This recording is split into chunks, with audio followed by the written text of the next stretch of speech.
Welcome to the Banker Lamp. Please enjoy the video.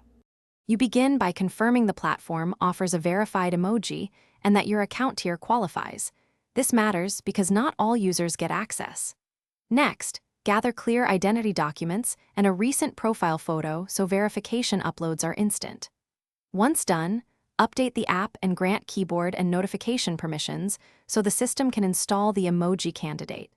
Make sure your display name matches official ID to avoid delays. Then open the platform's verification section and start the request form now.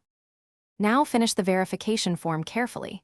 Enter your legal name, username, and choose the correct category because these fields determine eligibility. Upload a high-resolution ID and a clear face photo. Platforms often reject blurry or compressed files, so use PNG or JPEG within size limits. Once upload's complete, select the keyboard emoji or badge option and pick the exact emoji design if prompted.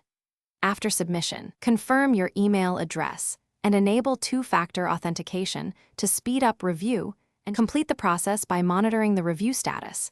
Some platforms take days to weeks, so check in-app notifications and your email regularly. If your request is rejected, read the reviewer notes closely, correct the highlighted issues, usually image quality or name mismatches, and resubmit promptly.